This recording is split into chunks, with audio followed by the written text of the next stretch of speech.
केंद्रीय मंत्री रामदास आठवले यांची शिर्डी येथे पत्रकार परिषद पार पडली।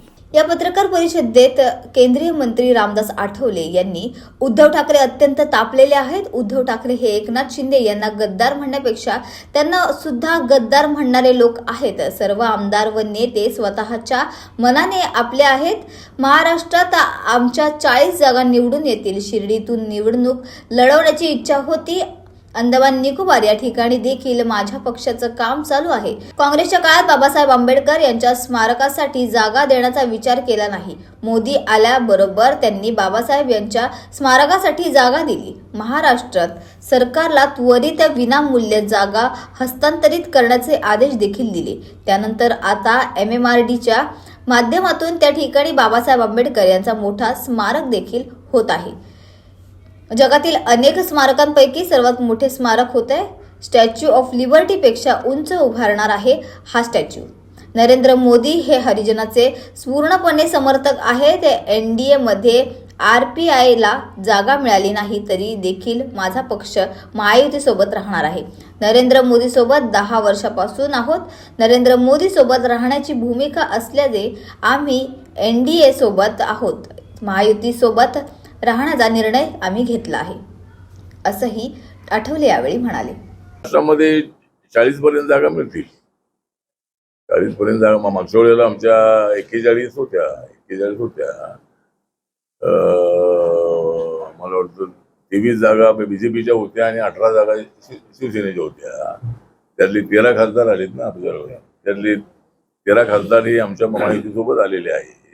त्यामुळे आम्हाला आशा आहे की 40 पर्यंत जागा आम्हाला मिळतील। पाहूया, जो निकाल येईल तो मान्य करण्याची भूमिका आमची नक्कीच आहे। पण आमचा अंदाज आहे की आम्हाला महाराष्ट्रात 400 जागा आणि देशामध्ये 400 पर्यंत जागा मिळतील अशी अपेक्षा आहे। ठीक आहे, यांची हे बघतील आता। महाराष्ट्रामध्ये 40 पर्यंत जागा मिळतील। 40 पर्यंत जागा मागच्या वेळेला आमच्या 41 होत्या।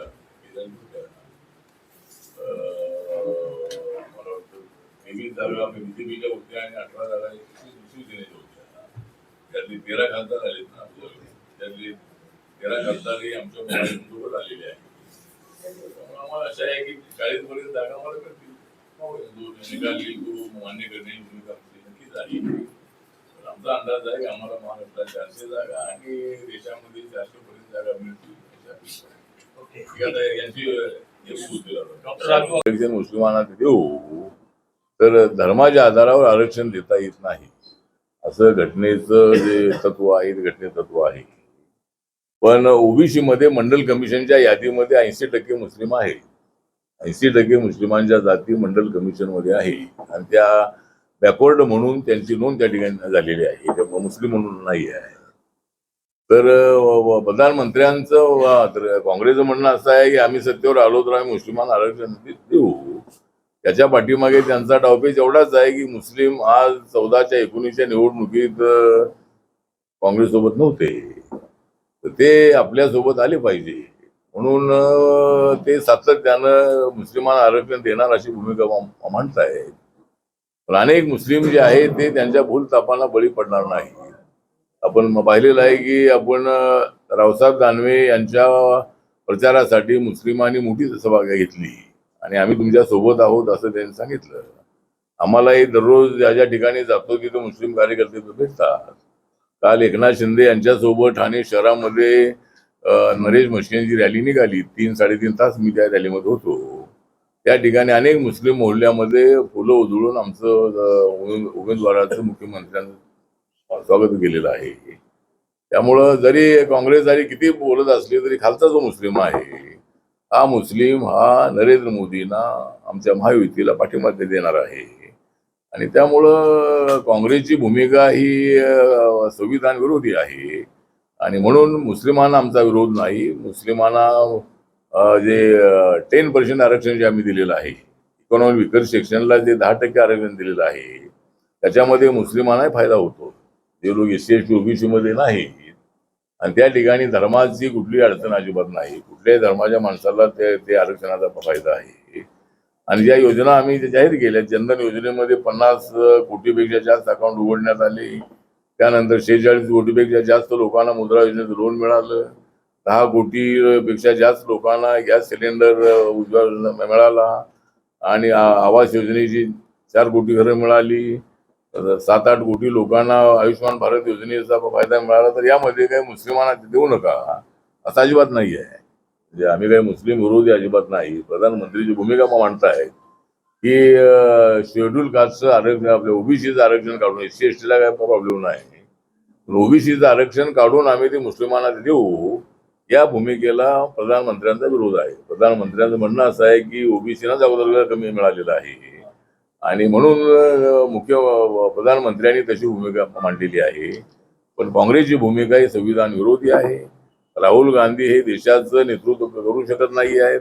राहुल गांधींमध्ये तेवढी कपॅसिटी अजिबात नाही आहे आणि राहुल गांधी हे फक्त आरोप प्रत्यारोप करण्यामध्ये तेवढे आता एक्सपर्ट झालेले आहे.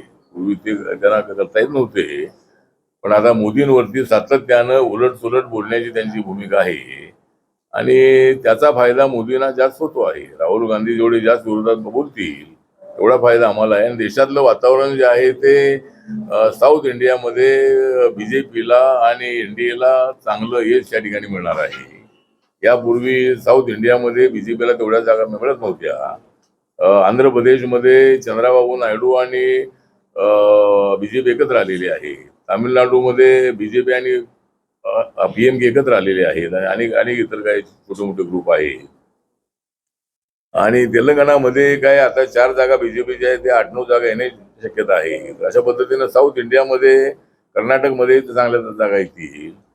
तर म्हणून साऊथ इंडियामध्ये जागा वाढणार आहेत आणि काही ठिकाणच्या थोड्या जागा कमी झाल्या आहे. तरी आम्ही 400 पर्यंत जाऊ असा आम्हाला विश्वास आहे. महाराष्ट्रामध्ये इंडियावाले किंवा काँग्रेसवाले असं म्हणतात की आमचं जर सरकार आलं तर एससी एसटी ओबीसीचं आरक्षण काढून मुस्लिमांना देऊ, म्हणजे ती संविधान बदलायलाच निघाले. आरक्षणात असं आहे की मोदीची भूमिका मांडतायत ते काय मुस्लिमांच्या विरोधात नाही. त्यांची भूमिका अशी आहे की शेड्यूल कास्ट आणि ओबीसीचं आरक्षण धर्माच्या आधारावर नाही. कॉन्स्टिट्यूशनचा मेन बेस आहे की काँग्रेसवाले म्हणतात की आम्ही आरक्षण मुस्लिमांना देऊ, एससी एसटी काँग्रेसवाले म्हणतायत की आम्ही आरक्षण मुस्लिमांना देऊ, तर धर्माच्या आधारावर आरक्षण देता येत नाही.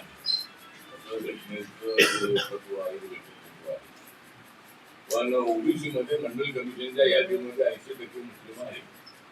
80% मुस्लिमांच्या जाती मंडल कमिशनमध्ये त्या बॅकवर्ड म्हणून त्यांची नोंद त्या ठिकाणी झालेली आहे, मुस्लिम म्हणून नाही आहे. तर प्रधानमंत्र्यांचं काँग्रेसचं म्हणणं असं आहे की आम्ही सत्तेवर आलो तर आम्ही मुस्लिमांना आरक्षण देऊ.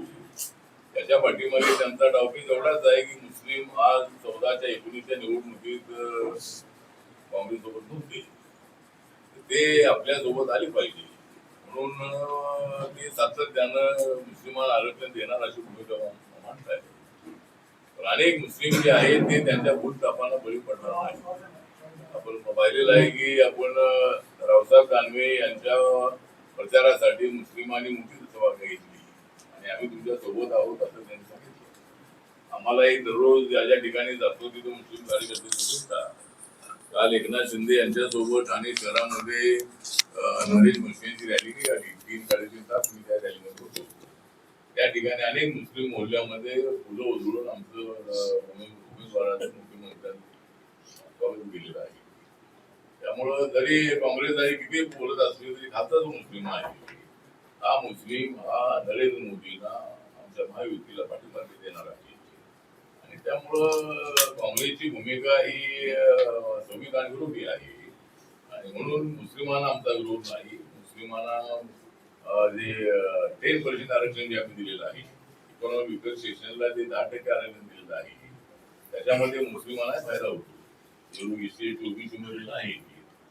त्या ठिकाणी धर्माची कुठली अडचण अजिबात नाही. कुठल्याही धर्माच्या माणसाला आरक्षणाचा फायदा आहे. आणि त्या योजना आम्ही जाहीर केल्या. जनधन योजनेमध्ये 50 कोटीपेक्षा जास्त अकाउंट उघडण्यात आली. त्यानंतर 46 कोटीपेक्षा जास्त लोकांना मुद्रा योजनेत लोन मिळालं. 10 कोटीपेक्षा जास्त लोकांना गॅस सिलेंडर मिळाला आणि आवास योजनेची 4 कोटी घरं मिळाली. 7-8 कोटी लोकांना आयुष्यमान भारत योजनेचा फायदा मिळाला. तर यामध्ये काही मुस्लिमांना देऊ नका असं अजिबात नाही आहे. आम्ही काही मुस्लिम विरोधी अजिबात नाही. प्रधानमंत्री भूमिका मांडताय की शेड्यूल कास्टचं आरक्षण, ओबीसीचं आरक्षण काढून SC/ST ला प्रॉब्लेम नाही, ओबीसीचं आरक्षण काढून आम्ही ते मुस्लिमांना देऊ, या भूमिकेला प्रधानमंत्र्यांचा विरोध आहे. प्रधानमंत्र्यांचं म्हणणं असं आहे की ओबीसीला वर्ग कमी मिळालेला आहे आणि म्हणून प्रधानमंत्र्यांनी त्याची भूमिका मांडलेली आहे. पण काँग्रेसची भूमिका ही संविधान विरोधी आहे. राहुल गांधी हे देशाचं नेतृत्व करू शकत नाही आहे. राहुल गांधींमध्ये तेवढी कपॅसिटी अजिबात नाही आहे आणि राहुल गांधी हे फक्त आरोप प्रत्यारोप करण्यामध्ये तेवढे आता एक्सपर्ट झालेले आहे. करता येत नव्हते, पण आता मोदींवरती सातत्यानं उलट बोलण्याची त्यांची भूमिका आहे आणि त्याचा फायदा मोदींना जास्त होतो आहे. राहुल गांधी जेवढे जास्त विरोधात बोलतील थोडा फायदा आम्हाला आहे. देशातलं वातावरण जे आहे ते साऊथ इंडियामध्ये बीजेपीला आणि एनडीएला चांगलं यश त्या ठिकाणी मिळणार आहे. यापूर्वी साऊथ इंडियामध्ये बीजेपीला तेवढ्या जागा मिळत होत्या. आंध्र प्रदेशमध्ये चंद्राबाबू नायडू आणि बीजेपी एकत्र आलेली आहे. तामिळनाडूमध्ये बीजेपी आणि BNP एकत्र आलेले आहेत. अनेक इतर काही छोटे ग्रुप आहेत आणि तेलंगणामध्ये काय आता 4 जागा बीजेपीच्या आहेत, 8-9 जागा येण्याची शक्यता आहे. अशा पद्धतीनं साऊथ इंडियामध्ये, कर्नाटकमध्ये चांगल्या जागा येतील. म्हणून साऊथ इंडियामध्ये जागा वाढणार आहे. काही ठिकाणी थोड्या जागा कमी झाल्या आहे, तरी आम्ही 400 पर्यंत जाऊ असं आम्हाला विश्वास आहे. महाराष्ट्रामध्ये मला काय माहित नाही, ते काय बोललेले आहेत मला माहित नाही आहे, परंतु आता त्याबद्दल काय मला माहिती नाही. त्याच्यावरती बोलताना उद्धव ठाकरेंनी असं म्हटलंय की मी नक्की नाही तर तुम्ही बेअकली आहे. तरी बेअक्कल पंतप्रधानांना म्हणणं कितपत योग्य आहे? ठीक आहे. आता एकतर भाषेचा प्रयोग जो आहे तो सर्वांनी थोडं सांभाळून बोलावं अशी आपली भूमिका आहे. म्हणजे लोकशाहीमध्ये आपल्याला भूमिका मांडण्याचा सगळ्यांना अधिकार आहे. निवडणुकीमध्ये असे वार प्रतिवार असे होत असतात आणि त्या पद्धतीने ठीक आहे, त्यांना सगळ्यांना बोलण्याचा अधिकार आहे. नंदुरबारच्या सभेमध्ये प्रधानमंत्री आज म्हणाले की काँग्रेसमध्ये विलीन होण्यापेक्षा ठाकरे आणि पवारांनी एनडीए मध्ये यावं, एनडीए मध्ये विलीन व्हावं. होईल असं शक्य? नाही, हीच आमची इच्छा आहे की त्यांनी इकडे यावं. म्हणजे आता तिकडे राहून काही उपयोग नाही, सगळे आमदार इकडे आलेले आहे. पण प्रधानमंत्री असं म्हणालेत का? कारण मी काय ऐकलेलं नाही. प्रधानमंत्री असं म्हणाले शरद पवारांनी अजित पवारांच्या सोबत या राष्ट्रामध्ये यावं आणि उद्धव ठाकरेंनी आपल्या शिंदेबरोबर यावं. आपण सगळं नाही, प्रधानमंत्र्यांनी मांडलेल्या भूमिकेचं मी स्वागत करतो आणि ही भूमिका मी यापूर्वी अनेक वेळेला मांडलेली आहे की पवार साहेबांनी विकासाच्या दिशेनं देशाला घेऊन जाण्यासाठी नरेंद्र मोदींच्या खांद्याला खांदा लावून त्यांनी काम करण्याची आवश्यकता आहे. जॉर्ज फर्नांडिस सारखे लोक, शरद यादव असतील, नितीश कुमार असतील, ममता बॅनर्जी असेल, DMK असेल, त्यानंतर आपला म्हणजे असे अनेक जे पक्ष होते NDA मध्ये होते, तर एवढं पवार साहेबांनी मनाला लावून घेणं बरोबर नाही. पवार साहेबांनी देशाच्या विकासाचा विचार करू, वैचारिक मतभेद असू शकतात, परंतु देश जो आहे हा देश सर्वांचा देश आहे, लोकशाहीचा देश आहे आणि कुठल्याही धर्मग्रंथापेक्षा संविधान हा जो ग्रंथ आहे हा सर्वांना मान्य असला पाहिजे. गीता सगळ्यांना मान्य नसेल, पुराण सगळ्यांना मान्य नसेल, त्रिपिटक सगळ्यांना मान्य नसेल किंवा बायबल सगळ्यांना मान्य नसेल, पण देशाचं संविधान जे आहे हे मात्र सर्व धर्मीयांनी मान्य करणं अत्यंत आवश्यक आहे. तरच त्यांना या देशात राहण्याचा अधिकार आहे. संविधान मान्य नसणाऱ्यांना देशात राहण्याचा अधिकार नाही. त्यामुळं माननीय प्रधानमंत्र्यांनी अत्यंत पॉझिटिव्ह भूमिका मांडलेली आहे की उद्धवजींनी तिकडे न राहता त्यांनी आता एकनाथ शिंदेच्या सोबत किंवा शिवसेना धनुष्यबाण आहे, धनुष्यबाण त्यांच्या हातातून गेलेलं आहे, निसटलेलं आहे. आता मशाल जी आहे ती मशाल ती पेटलेली दिसते, पण निवडणुकीनंतर ती विजलेली मशाल दिसते. त्यामुळं ती आता पेटलेली मशाल कायमची ती राहील असं नाही आहे. पवार साहेबांची तुतारी जी आहे ती किती वेळेला वाजणार आहे असं नाही आहे. तुतारीचा आवाज काय फार दूरपर्यंत जात नाही आहे. त्यामुळं घड्याळ जे आहे ते घड्याळ प्रत्येकाच्या हातामध्ये असतंय. त्यामुळं मोदी साहेबांनी मांडलेल्या भूमिकेचं मी स्वागत करतो आणि माननीय शरद पवार आणि उद्धव ठाकरे यांनी निवडणुकीनंतर, आता ते लगेच विचार करणार नाहीत, निवडणुकीनंतर तरी त्यांनी हा विचार करावा आणि त्यांनी एनडीए मध्ये यावं असं माझंही त्यांना नम्र निवेदन आहे.